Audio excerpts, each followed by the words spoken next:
आज का हमारा टॉपिक है चेस्ट पीए व्यू। तो चलिए चलते हैं अपने टॉपिक की ओर। चेस्ट पीए प्रोजेक्शन के लिए सबसे पहले हम देखते हैं पोजीशन ऑफ पेशेंट।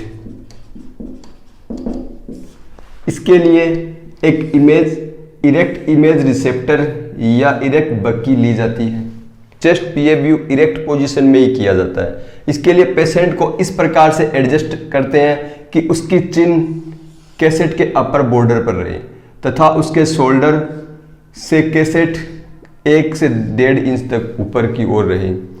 इस अवस्था में पेशेंट का मीडियन सेजाइटल प्लेन कैसेट के मिड लाइन के ऊपर कोइंसिडेंट या संपाती रखते हैं तथा पेशेंट का मीडियन सेजाइटल प्लेन कैसेट के परपेंडिकुलर होता है, कैसेट से 90 डिग्री पर होता है। इस अवस्था में पेशेंट को उसके शोल्डर उसे आगे की ओर रोटेट करने के लिए, फॉरवर्ड रोटेट करने के लिए तथा डाउनवर्ड प्रेस करने के लिए कहा जाता है। इस कंडीशन में जो स्केपुली होती है वो स्केपुली लंग फील्ड से सेपरेट हो जाती है। स्केपुली लंग फील्ड से सेपरेट हो जाती है। किस तरह से हो जाती है? स्केपुली होती है वो लेटरल साइड में प्रोजेक्ट हो जाती है, जिससे वो लंग फील्ड पर कोई डेंसिटी क्रिएट नहीं करती, जिससे कोई मिस डायग्नोस नहीं होता है। अगर इस तरह से शोल्डर फॉरवर्ड रोटेट करना और डाउनवर्ड प्रेस करना पॉसिबल ना हो तो पेशेंट को एक्सरे कैसेट को अपने हाथों से एनसर्किल करने के लिए कहा जाता है, जिससे भी स्केपुली लेटरल प्रोजेक्ट हो जाती है। इसके बाद है सेंटरिंग ऑफ एक्सरे बीम।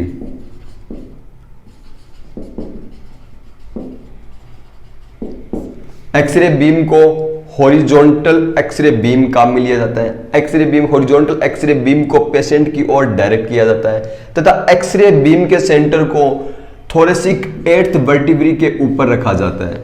इसके लिए 7th थोरेसिक वर्टिब्री होती है, इसके स्पाइनस प्रोसेस के ऊपर इसको भी पैल्पेट करके पता कर लिया जाता है, जो कि T8 लेवल पर या थोरेसिक 8 के लेवल पर भी होती है। और इजीली पता करने के लिए जब पेशेंट अपने शोल्डर को फॉरवर्ड रोटेट नहीं कर रखा होता है, उस कंडीशन में जो स्केपुली होती है उस स्केपुली का lower border thoracic 8th vertebra के लेवल पर होता है। तो इसके तो इस तरह से भी हम पता कर सकते हैं और थोरेसिक 8th वर्टिब्री के लेवल पर हम सेंटरिंग करते हैं। जो लंग्स फील्ड होता है उसके सेंटर को या मिड पार्ट को बताता है। एक्सरे फुल अरेस्टेड इंस्पिरेशन की कंडीशन में लिया जाता है। इसके बाद है इसेंशियल इमेज कैरेक्टरिस्टिक्स।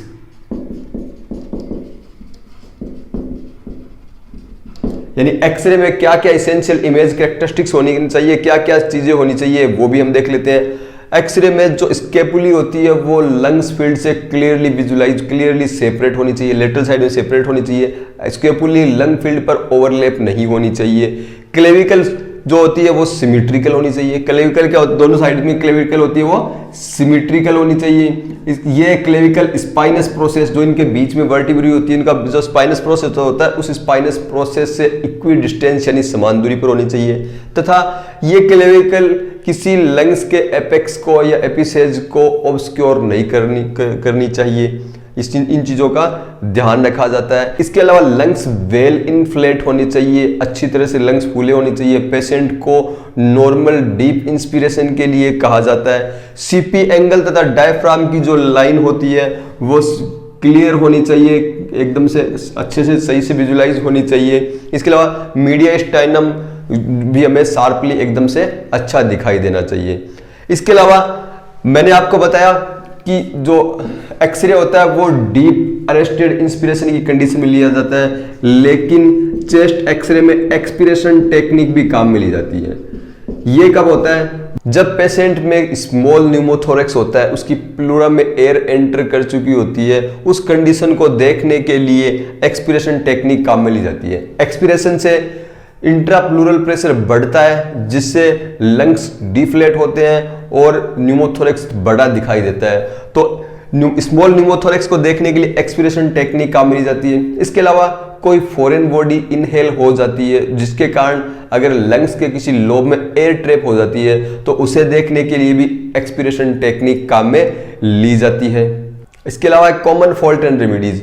इस कॉमन फॉल्ट यानी क्या क्या कॉमन फॉल्ट हो सकते हैं एक्सरे के अंदर और उनको किस तरह से दूर किया जा सकता है।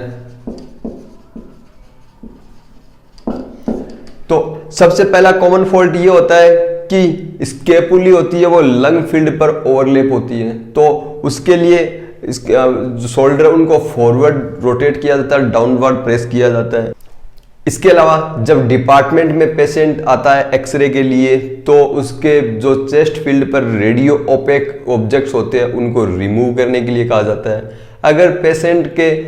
अगर पेशेंट अंडर वाटर बोतल के साथ है और चेस्ट में ड्रेनेज ट्यूब लगी हुई है तो ध्यान रखा जाता है प्रोसीजर के दौरान वो ड्रेनेज ट्यूब डिसलॉग ना हो जाए, बाहर ना निकल जाए। तो अंडर वाटर बोतल है वो कभी भी लंग लेवल से ऊपर नहीं होनी चाहिए। एक्सरे के दौरान clear right and left marking जरूरी है, मार्कर लगाना चाहिए। क्लिप टाइप मार्कर काम में लिया जा सकता है। डेक्स्ट्रोकार्डिक पेशेंट में मार्कर का विशेष ध्यान रखा जाता है। एम्फाइसेमा पेशेंट की रेडियोग्राफी के दौरान हाई केवी टेक्निक काम में ली जाती है। इस दौरान जो कन्वेंशनल केवी टेक्निक काम में ली जाती है तो उसमें +5 केवी ऐड कर दिए जाते हैं।